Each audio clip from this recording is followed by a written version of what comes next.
दोस्तों, मैं जाकिर हुसैन आपकी जेडएस क्लास में स्वागत करता हूं। दोस्तों, ये सीडीबी की क्लास 17 होगी।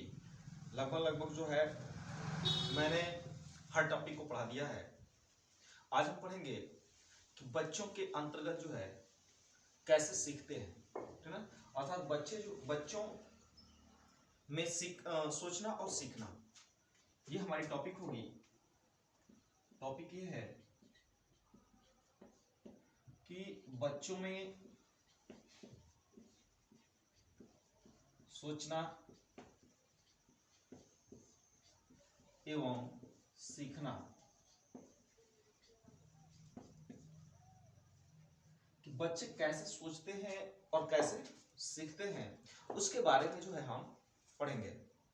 तो सबसे पहले हम ये देखेंगे कि बच्चे कैसे जो हैं सीखते हैं। ठीक है,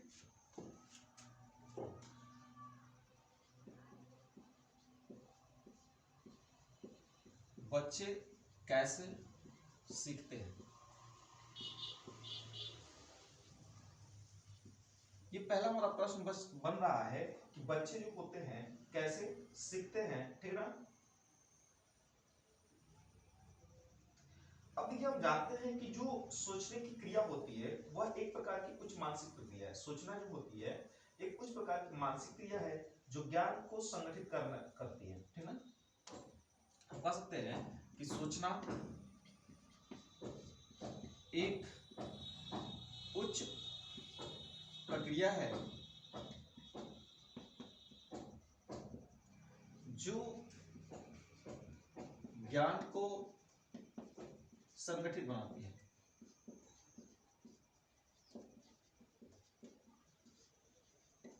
मेरे कहने का मतलब है दोस्तों कि आप सोचना तभी शुरू करते हैं जब आपके पास समस्या आती है। ठीक है, तो किसी भी चीज की समस्या, ऐसा नहीं कि देखिए आप बिना सोचे जो है एक कदम तक जा नहीं सकते हैं। यदि घर से एक कदम भी हिलना है, आपको एक कदम आगे भी चलना है, तो कहीं ना कहीं आप सोच करके ही चलते हैं। ठीक है, अब मान लीजिए रास्ते में खड़े हैं, सर्प दिख गया, समस्या ये हो गया सर्प आ गया, और जब सर्प आ गया तो आपको सोचना पड़ेगा कि हम आगे भागे कि पीछे भागे, कि दाएं या बाएं भागे, या हम सर्प के साथ क्या करें। ये सर्प की सिचुएशन के हिसाब से आपको डील करनी पड़ती है। तो हमने देखा कि सोचना एक क्या होती है, उच्च प्रक्रिया होती है जो हमारी ज्ञान को क्या करती है, संगठित करती है। और संगठित करने का मतलब क्रमबद्ध करती है। हम कह सकते हैं कि यहाँ पे क्या करती है, क्रमबद्ध करती है। क्रमबद्ध जब करेगी तभी आपको एहसास होगा कि हमें कौन सी प्रोसेस जो है पहले करनी है और कौन सी प्रक्रिया जो है बाद में करनी है। हम ये भी कह सकते हैं कि बालक में जो सोचने की प्रक्रिया होती है, बालकों में सोचने की प्रक्रिया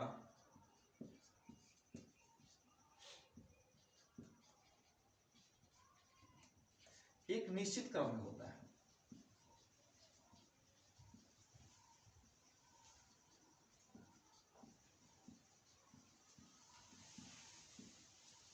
बालकों में जो सोचने की प्रक्रिया होती है वो एक निश्चित क्रम में होता है। ऐसा नहीं कि पहले हम मतलब सोचने की क्रिया करने का मतलब ये है कि बालक पहले सोचता है कि मुझे क्या करने हैं। ठीक है, तो किसी भी कार्य को करने का जिस तरह से क्रम होता है वैसे सोचने का क्रम होता है। अब देखिए, बालकों की एक सिस्टमेटिक ढंग होती है। जैसे वो भोजन करेगा तो अपना सिस्टम बना लिया कि मुझे पहले पानी पीना होगा, फिर खाना खाना होगा, या पहले खाना खाऊंगा फिर पानी पीऊंगा। ठीक है, यदि बेहतर चीज है तो सोचेगा कि जो ऊपर वाली चीजें है, जैसे मान ली को शादी समारोह में गया है तो पहले दाल चावल को खा लेगा, फिर पानी भी पी लेगा। बेचारा एक हाथ में रसगुल्ला लिया हुआ है, उसको चलते चलते रास्ते में खाना शुरू करेगा। तो कहीं ना कहीं वो सोचने की प्रक्रिया को जो अपने अंदर ढाल रखा था वह एक क्रम में ढाल रखा था। ठीक है, तो हमने कहा कि बालकों में जो सोचने की प्रक्रिया होती है वह एक निश्चित क्रम में होता है। ठीक है,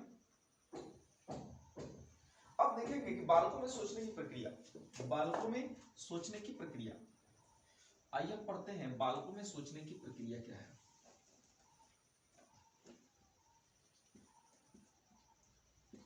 बालकों में सोचने की प्रक्रिया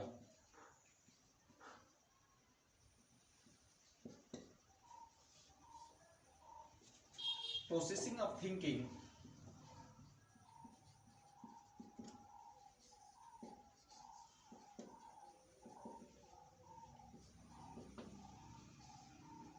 इन चाइल्ड। देखिए बालक जो है किन किन चीजों के बारे में कैसे कैसे सोचते हैं, किन किन तरह से वो विचार कर सकते हैं, उसके बारे में हमें देखिए। कुछ बच्चे जो होते हैं किसी वस्तु को देखकर विचार करते हैं, कुछ बच्चे जो होते हैं बिना देखे विचार कर लेते हैं, कुछ ऐसे बालक होते हैं जो कल्पना के आधार पर सोच लेते हैं। ठीक है, तो बच्चों में सोचने की प्रक्रिया कौन कौन सी हो सकती है दोस्तों, इसके बारे में जो है हम अध्ययन करते हैं। तो पहला हम कह सकते हैं कि बच्चों में सोचने की जो प्रक्रिया होती है वह प्रत्यक्षीकरण के आधार पर सोचना। प्रत्यक्षीकरण के आधार पर सोचना। दूसरा हम कह सकते हैं कि बालक जो होता है कल्पना के आधार पर,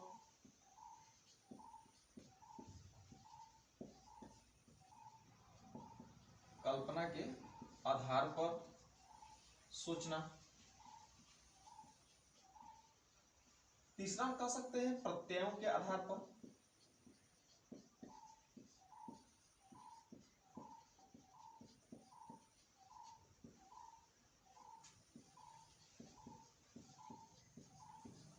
चौथा कह सकते हैं तर्क के आधार पर,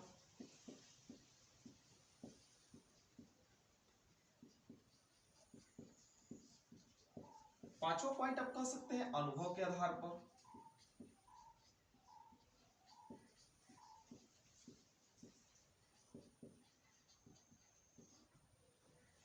ठीक है।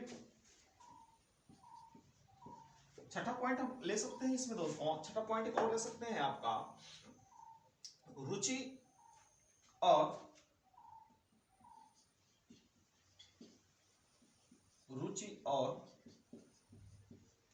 जिज्ञासा के आधार पर।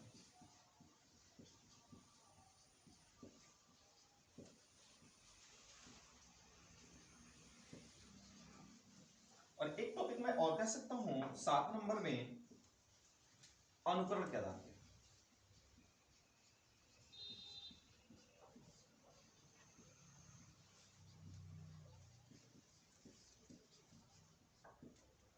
ठीक है दोस्तों, तो आपने देखा कि बालकों के अंदर जो होती है किन किन चीजों से बालक जो है सीखता है।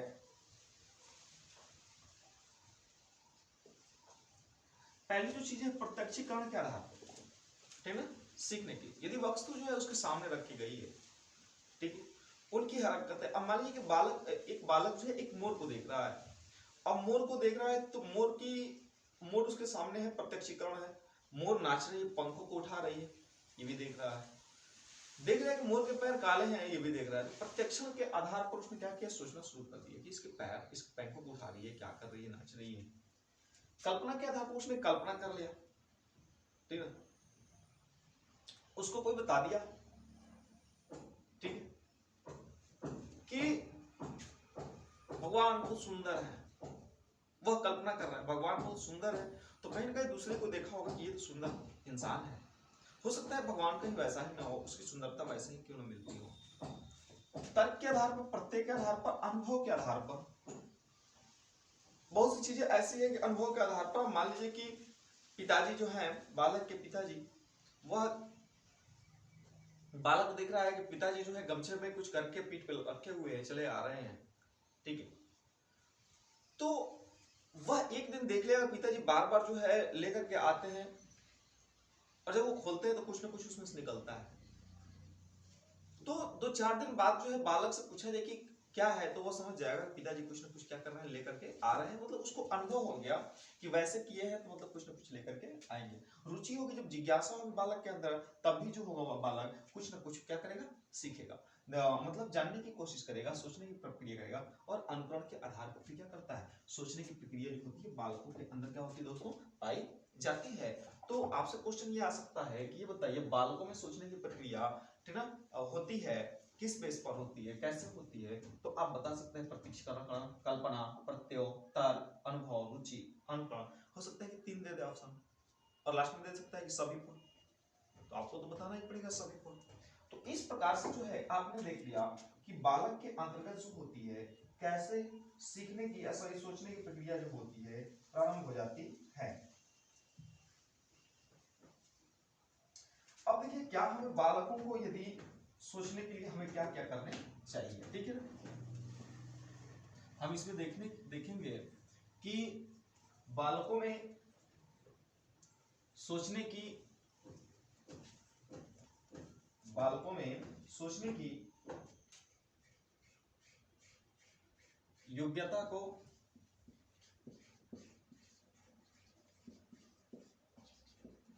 बढ़ाने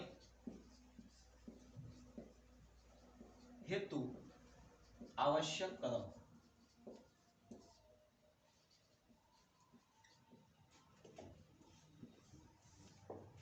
देखिए दोस्तों, बच्चों को सोचने हेतु जो है आवश्यक कदम, ठीक ना, अनुभव के लिए क्या क्या हमें करने चाहिए।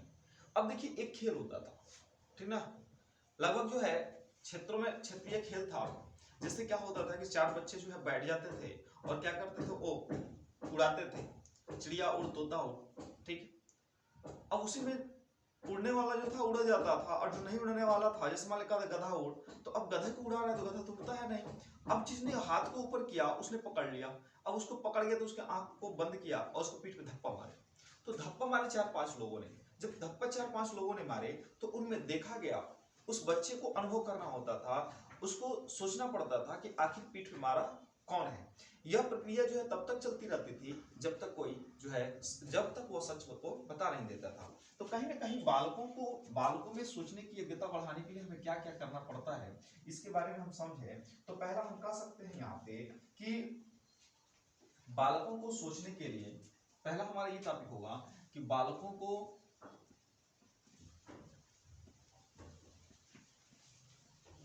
सोचने के लिए, सोचने एवं बालकों को सोचने के लिए, ठीक है ना,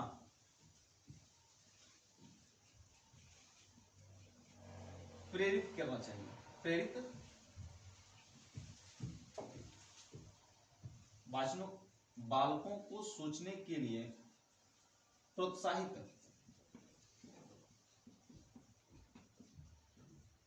एवं प्रेरित करना चाहिए।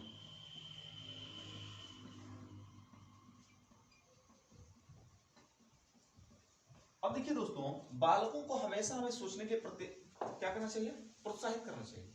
अब जैसे बालक से आपने पूछा ये बताओ 5 चिड़िया का नाम बताओ, बालक जो है 1 का बताया, 2 का बताया, आपने वाह वाह किया, बहुत अच्छा किया, तो प्रोत्साहित आपने किया। अब बालक जो है उसको लगेगा कि पॉजिटिव, मेरा कार्य जो है पॉजिटिव हो रहा है, मुझे और सोचना चाहिए, मुझे और सोचना चाहिए, तो वह सोचेगा और बार बार उसे क्या करना चाहिए, प्रेरित करना चाहिए, ठीक है। तो आपने देखा कि बालकों को सोचने के लिए क्या करना चाहिए, हमें प्रेरित करना चाहिए। दूसरा आप कह सकते हैं कि बालकों की रुचियों पर ध्यान देना चाहिए,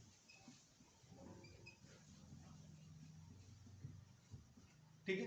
बालकों की रुचियों पर क्या करना चाहिए, ध्यान देना चाहिए। अब देखिए ये हमसे क्यों कहा जाता है कि बालकों की रुचियों पर ध्यान देना चाहिए, क्योंकि यदि बालक जिस क्षेत्र में रुचि नहीं लेता है तो वह उसका ज्ञान जो है कठिनाई में बदल जाता है। अब एक बालक को बहुत ही कंप्यूटर आ रहा है, कंप्यूटर वो पढ़ लेता है, कंप्यूटर को चला लेता है, और आप उससे कहें कि नहीं बेटा तुम्हें इंजीनियर ही बनना है, कंप्यूटर के अलावा तुमको मैकेनिक इंजीनियर बनना है, तुमको सिविल इंजीनियर बनना है, अब बालक को क्या होगी, जो उसकी ज्ञान होगी वो कठिनाई में तब्दील हो जाएगी। तो कहीं ना कहीं आप ऐसे कोशिश करें कि बालक के बीच रह करके आप उसकी रुचियों को जानने की कोशिश करें कि यह बालक जो है वास्तव में चाहता क्या है, ठीक है। वह बालक जो है वास्तव में आपसे क्या चाहता है। ऐसा नहीं कि उसके विचारों को आप थोप देंगे तो फिर क्या हो जाएगी, समस्या हो जाएगी। तो बालकों की रुचियों पर ध्यान देना हमारे लिए क्या होता है, अति आवश्यक होता है।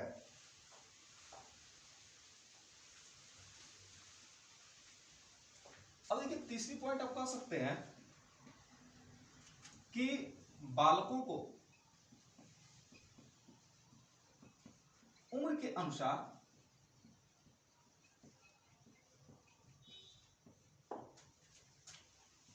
समय समय पर ऐसे कार्य सोचें, ऐसे कार्य दें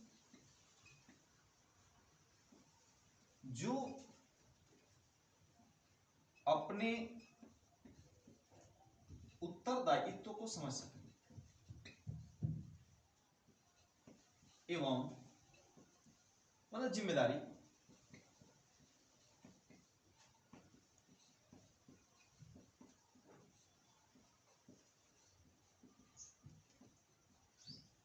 ठीक है दोस्तों। कहने का मतलब यह है कि बालकों को उम्र के अनुसार समय समय पर हमें कार्य देना चाहिए। अब देखिए क्या होता है कि जब छोटा बालक होता है ग्रामीण क्षेत्रों में, तो आप देखे होंगे कि बालकों को कुछ नहीं दिया जाता है तो शादी समारोह में दे दिया जाता है, बच्चों चलो पानी तुमको चलाना है, लोगों को पानी पिलाना है तुमको, ठीक है ना, लोग पूरी खा रहे हैं उसको दे दीजिए पानी चलाना है। फिर वही लड़का थोड़ा सा बड़ा हो जाता है, अब उसकी ड्यूटी मिठाई पे लगा दी जाएगी 2-4 साल बाद। फिर वही लड़का बड़ा हो जाएगा, चलो बेटा तुमको क्या करना है, सब्जी चलाना है, पूरी चलाना है। अब वो छोटे से बालक को आप दे देंगे चावल और दाल चलाने के लिए, जो जल चलाने की उम्र है, क्या वो बालक जो है उसको अनुभव ही नहीं है कि किसको कितना देना है और कब कितना देना है, तो इस तरह से वो क्या कर सकता है, ज्यादा नुकसान करा सकता है। इसलिए बालक को दिया जाता है क्या, पानी की लो भाई तुम जाकर पानी चलाओ, तो समय समय पर जो है वो अपनी उत्तरदायित्व को क्या कर सके, समझ सके, इस प्रकार की जो है हमें क्रिया करनी चाहिए।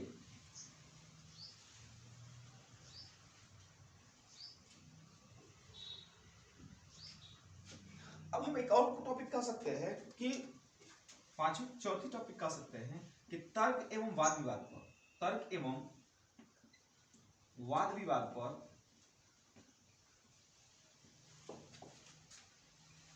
बालकों को सोचने का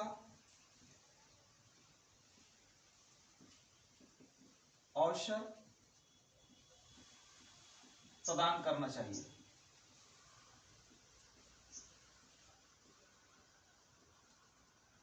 ठीक है, तर्क एवं वाद विवाद पर बालकों को सोचने का अवसर प्रदान करना चाहिए। हो सकता है कि बालक जो है कहीं ना कहीं समाज से सीखा हो सकता है कि उससे निकली हुई बात जो है कहीं सत्य हो जाए और आपको जो है आप अपनी परेशानियों से बच जाए। तो कोशिश यही होनी चाहिए कि बालकों को भी क्या करें, आप अवसर प्रदान करें। अच्छा, किसी की बात सुनने से आपको क्या प्रॉब्लम हो सकती है, किसी की बात को सुन लीजिए, यदि बेहतर लगे तो रख लीजिए, अन्यथा क्या कर दीजिए, छोड़ दीजिए, निगलेक्ट कर दीजिए। आप हजारों बात सुन सकते हैं, बालक की भी एक बात सुन लीजिए। तो बालकों को भी क्या करनी चाहिए, आपको उसे सोचने की मौके अवसर प्रदान करने चाहिए। ठीक है ना।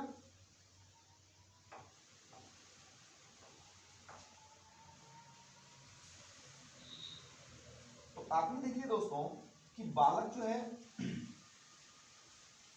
कैसे सीखते हैं, ठीक है ना। बालक जो है सोचने के लिए हमें क्या क्या कदम बढ़ाने चाहिए, क्या क्या करने चाहिए, आपने ये सारी चीज सीख लिया, ठीक है ना। अब हम देखेंगे कि बच्चे जो कैसे सीखते हैं। हमने देखा बच्चे कैसे सोचते हैं, अब हमारी टॉपिक आती है कि बच्चे कैसे सीखते हैं।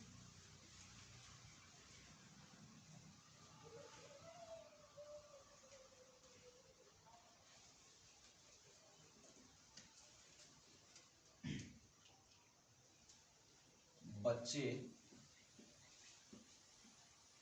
कैसे सीखते हैं,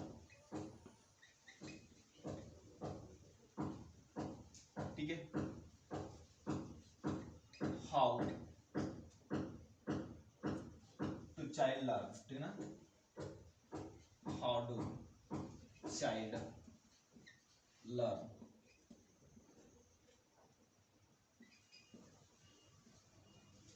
बच्चे कैसे सीखते हैं, how do child, how do child, children कर लीजिए, हाउ डू चिल्ड्रन लर्न।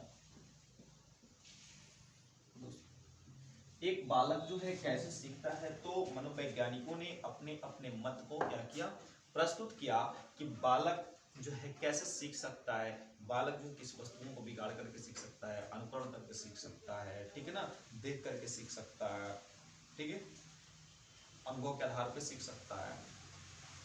तो ये है कि बालक कैसे सीख सकता है। तो हम पहला टॉपिक यही कह सकते हैं, ठीक है ना, कि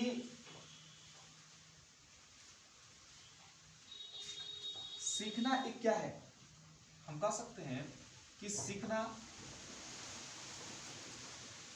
जीवन पर्यंत चलने वाली प्रक्रिया है।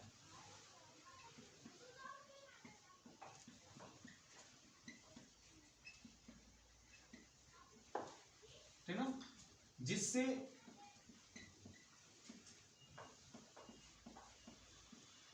व्यवहार में परिवर्तन दिखाई देता है।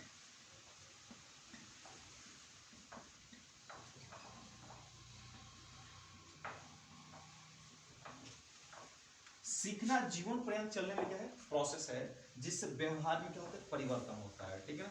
अब कहीं हम शादी समारोह में गए, हमने देखा कि लोग अच्छे अच्छे जो हैं, बड़ी पार्टियां हैं, ग्रैंड पार्टियां हैं, लोग जो हैं वो अच्छे तरह के कपड़े पहन के आए हैं, तो हमें भी समझ में आएगा कि नहीं, लोग जो हैं ऐसी पार्टी में ऐसे पहन रहे हैं, तब हम क्या करेंगे कि वहां पर भी वैसे पहनने की कोशिश करेंगे।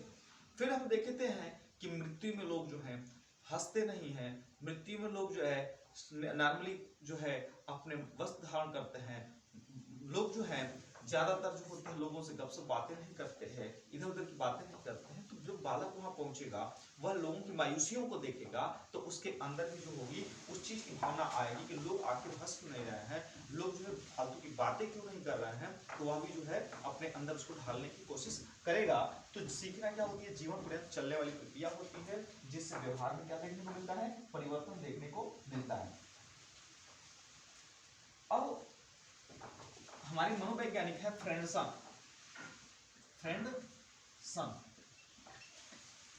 ठीक है। फ्रेंडसन जी ने क्या कहा था, सीखना क्या है, अनुभव या व्यवहार में परिवर्तन है।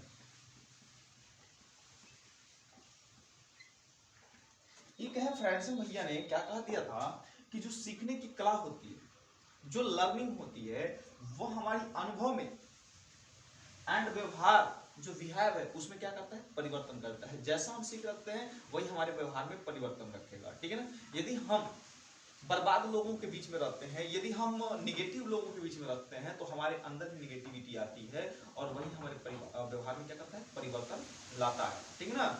बहुत से लोग कहते हैं क्या पढ़ के लिख के राजा बनोगे, हाँ कहना मैं बनूंगा राजा, क्योंकि जो कलेक्टर होता है वो राजा ही होता है। ठीक है।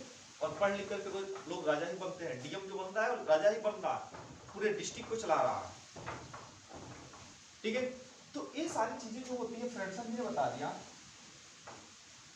अब देखिए हम ये कह सकते हैं कैसे जीवन पर्यंत चलती है। तो जीवन पर्यंत चलने का मतलब क्या है कि जैसे ही इंसान का जन्म होता है और जन्म के बाद से वह सीखना ही तो सीखना प्रारंभ कर देता है दोस्तों। कौन, बच्चा। जन्म के बाद से उसे फीलिंग्स का एहसास होना, क्या होता है, भूख लगने पर रोना, चिल्लाना, चोट लगने पे, तो ये सारी प्रक्रियाएं जो कहीं ना कहीं सीख लेता है। एक बार दो बार वो रोना शुरू करता है, माँ जब उसको दौड़ करके दूध पिलाना शुरू कर देती है, तो कहीं ना कहीं बालक के अंदर क्या वो व्यवहार हुआ, उसको यह संज्ञान हुआ कि हम जब रोएंगे चिल्लाएंगे तो मेरी माँ क्या करेगी, आएगी और मुझे दूध पिलाएगी।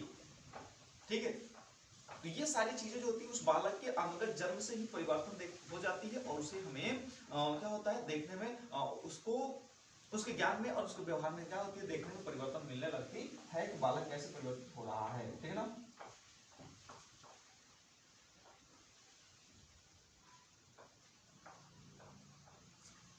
हम ये भी कह सकते हैं कि सीखना जो होती है, दूसरा टॉपिक कह सकते हैं कि सीखना बहुआयामी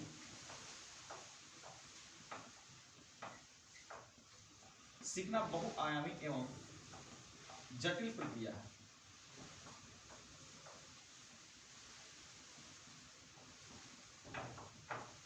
सीखना एक क्या होती है, बहुआयामी एवं जटिल प्रक्रिया होती है। ठीक है ना। और ये भी कह सकते हैं कि अधिगम के द्वारा व्यक्ति का सर्वांगीण विकास होता है, मानसिक रूप से, सामाजिक रूप से, शारीरिक रूप से, भावात्मक रूप से, संज्ञानात्मक रूप से, इन सारी चीजों से जो होता है एक व्यक्ति का सर्वांगीण विकास होता है, जिसमें बहुत से आयाम शामिल होते हैं। ठीक है ना। तो आपने ये देख लिया कि व्यक्ति के अंतर्गत जो होती है कैसे कैसे विकास हो सकते हैं।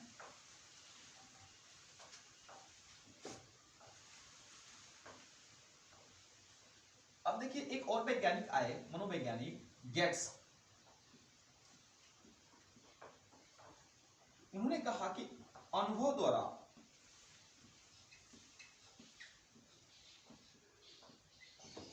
व्यवहार में परिवर्तन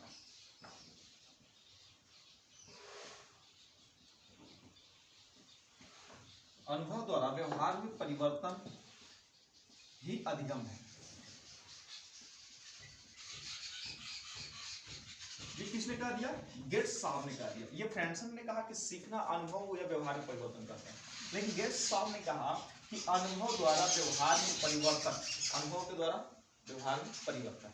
आपने फील किया, दो लोगों के बीच बैठ करके खाना खा रहे हैं, किसी के दूसरे घर गए, आपने देखा कि जितना हम रोजाना खाते हैं लोग बैठ करके एक साथ, वह लोग रोज की तुलना में कम खा रहे हैं। उसको एहसास होगा कि नहीं, दूसरे के घर पे हम जाए तो थोड़ा सा अपनी जो दैनिक प्रक्रिया है उस प्रक्रिया में थोड़ा सा क्या कर दिया, परिवर्तन कर दिया। ठीक है ना। बालक जो विद्यालय जा रहा है पढ़ रहे, घर पे देखा कि हाफ पैंट जो है फटा पुराना पहन करके रह लेता है, या जैसे धूल मिट्टी लगा हुआ रह लेता है, लेकिन जब उस विद्यालय गया तो उसको देखा, उसने महसूस किया कि नहीं, मुझे नहला करके, मुझे टाइम टू टाइम खाना खिला करके भेजा गया है विद्यालय। ठीक है ना। और कैसे भेजा गया, तो उसने अनुभव किया। तो फिर वो अगले दिन जब विद्यालय जाएगा तो उसी अनुभव के साथ विद्यालय में क्या करेगा, पहुंचेगा। तो कहीं ना कहीं अनुभव द्वारा व्यवहार में जो परिवर्तन होता है वही क्या होता है, अधिगम होता है। ये गेट्स के द्वारा कहा गया है। ठीक है ना।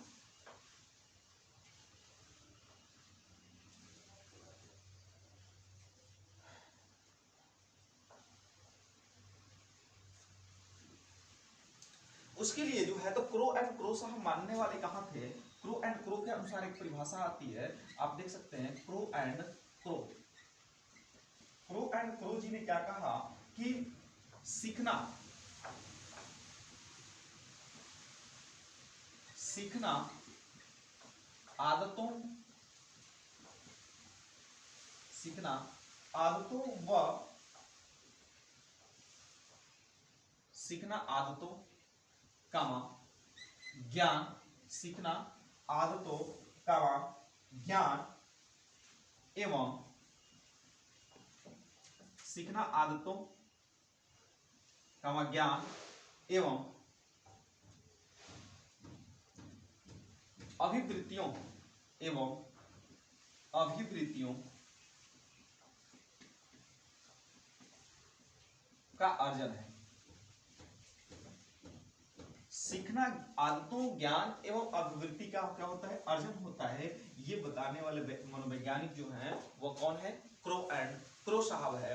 उन्होंने कहा कि जो भी हम सीखते हैं, जो भी हमें ज्ञान मिलती है, वह कहीं ना कहीं हम क्या करते हैं कि सीखते हैं, और सीखते जो होती है हमारी आदत में आ जाती है, आदत से क्या करते हैं हम उसको अर्जन कर लेते हैं। वही क्या है हमारी, वही हमारी अधिगम होती है।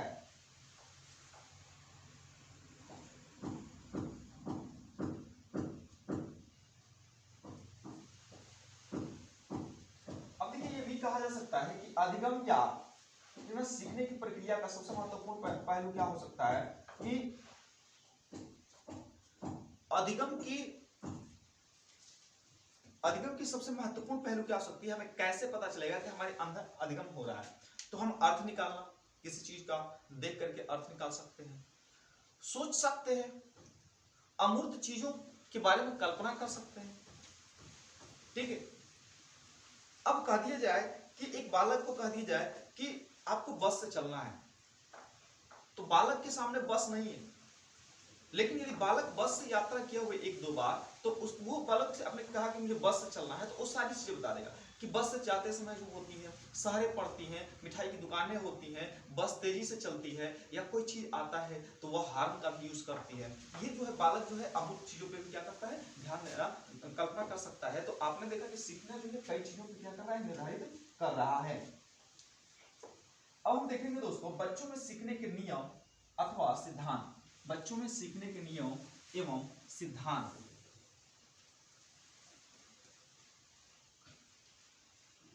बच्चों में सीखने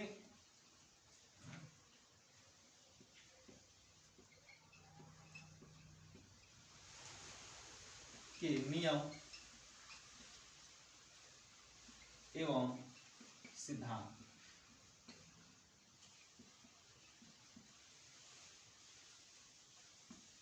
बच्चों में सीखने के नियम एवं सिद्धांत क्या हो सकते हैं?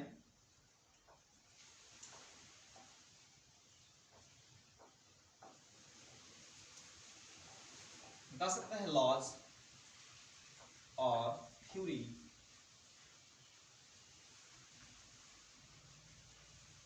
लॉज और थ्योरी, ठीक ना, ऑफ लर्न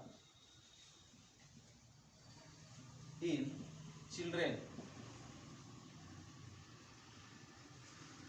लॉज और theories of learning children, ठीक है।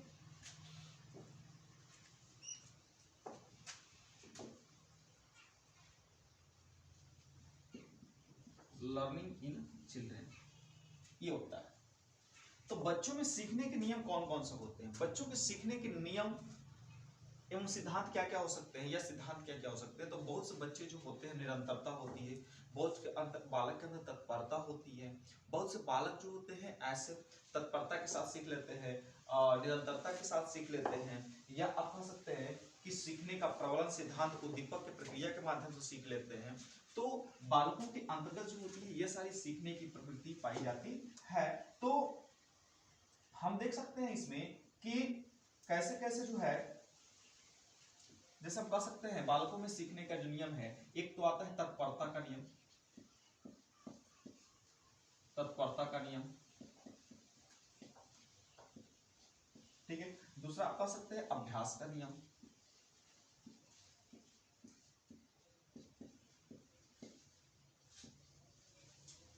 तीसरा कह सकते हैं प्रभाव का नियम,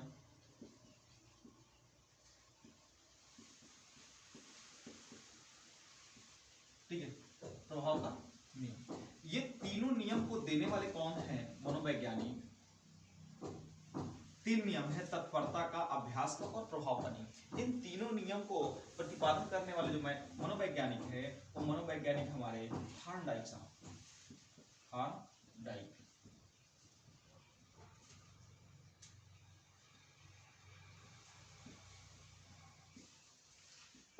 थॉर्नडाइक से दोस्तों कि तत्परता का नियम, किसी भी चीज के प्रति हमारी क्या होनी चाहिए? तत्परता होनी चाहिए। यदि हमें विद्यालय पहुंचना है तो विद्यालय जब पहुंचना है 9 बजे, तो हमें 9 बजे विद्यालय पहुंचना होगा, तब हम किसी हमारी पहले क्या होनी चाहिए? प्राथमिकता तत्परता होनी चाहिए। जो भी हमें काम दिया जा रहा है उसके प्रति तत्परता, लापरवाही नहीं होनी चाहिए। यदि हम 9 बजे पहुंचते हैं, किसी दिन 9:30 बजे, किसी दिन 10 बजे पहुंचते हैं, तो अपनी क्लास जो है रेगुलरिटी चलती रहेगी। तो इस नियम से हम तत्परता को नहीं दिखाया ना। उसके बाद अभ्यास का नियम, यदि कोई चीज एक बार आपको सिखा दिया गया, ठीक है ना, तो आप क्या करते हैं? अभ्यास करते। अभ्यास बार बार जो होती है, अभ्यास करके हम क्या कर सकते हैं? सीख लेते हैं। जैसे बच्चों के अंतर्गत जो होती है किताब आती है, बिंदुदार किताब, बिंदुदार लिखावट आती है। बालक के अंतर्गत जो होता है उसको ओवरलैपिंग करके सिखाया जाता है कि बेटा तुम ओवरलैपिंग करो। तो ओवरलैपिंग करो, कहीं ना कहीं वो क्या करता है कि बार बार उसको अपने रिवाइज करता जाता है, ओवरलैपिंग करता जाता है, और एक आने वाले समय में क्या करता है? सीख लेता है।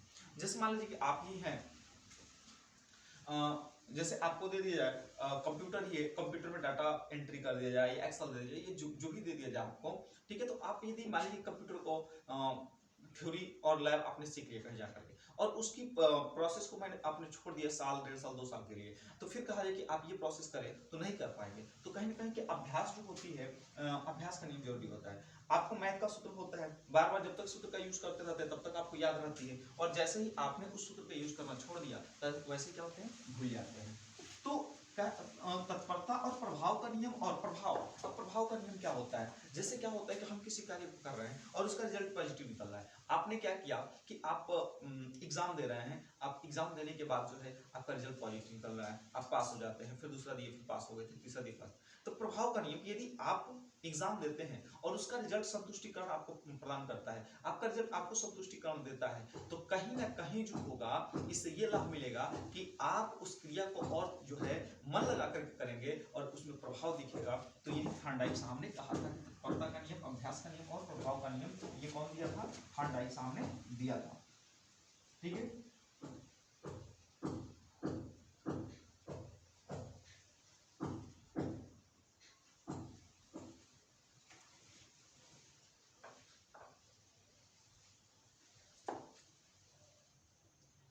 एक और पर हम नियम कह सकते हैं सीखने का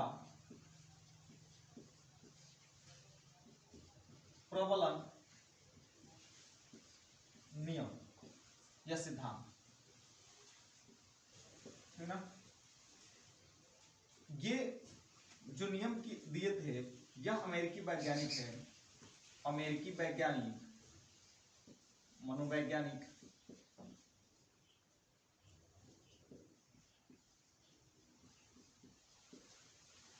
सी एल हल। मनोवैज्ञानिक कौन है? तो ये है सी एल हल, ठीक है। ये वैज्ञानिक है सीएल, मनोवैज्ञानिक सीएल हल, सीखने का प्रबलन नियम दिया था, ठीक है ना। उन्होंने बताया कि सीखने का जो आधार होता है वह आवश्यक है कि जब बालक की किसी आवश्यकता की पूर्ति नहीं होती है तब वो असंतुलन हो जाता है, ठीक है ना।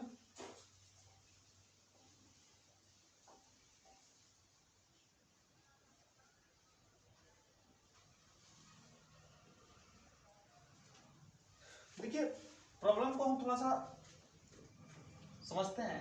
सीखने का प्रबलन नियम क्या है? प्रबलन का मतलब होता है किस चीज पर जोर देना, एक कोई चीज आपको आकर्षित करना। जैसे मान लीजिए बालक है, यदि बालक को भोजन नहीं मिलती है तो जब बालक मान लीजिए विद्यालय जो है, बालक जो है छोटा सा बालक पढ़ करके वह घर गया और घर जाने के बाद जो देखता है कि उसके किचन में भोजन नहीं है करने के लिए।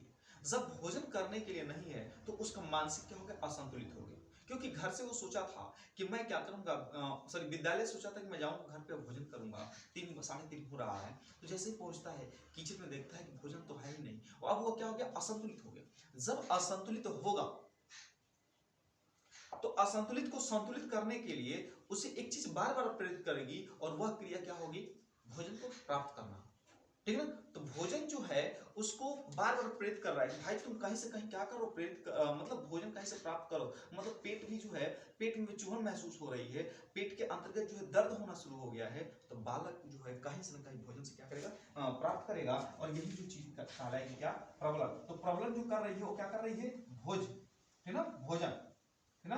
और भोजन जो उसको क्या करेगी? क्रियाशील बना देती है। और यदि वह भूख से संतुष्ट नहीं होता है तो वह क्या होती है? उसकी शक्ति जो होगी कम हो जाएगी दोस्तों। तो सीखने का प्रबलन जो था, इसमें नियम जो है हल ने नामक वैज्ञानिक ने दिया था। तो आपने देख लिया कि एक बालक के अंतर्गत जो होती है सीखने की प्रक्रिया कैसे होती है और किस प्रकार से जो है संभव हो रहा है। तो दोस्तों मैं ये कहूंगा कि आप जो है आपको समझ में आ गया होगा। आप वीडियो को ज्यादा से ज्यादा देखें, ठीक है। देखने के लिए दिल से धन्यवाद। आप जो है बताएं कि कहाँ जो है कमियां हो रही है, उसको जो है या आप बताएं कि कौन सी क्या छूट रही है, उसको बढ़ाने की कोशिश की जाए। देखने के लिए वीडियो को दिल से धन्यवाद।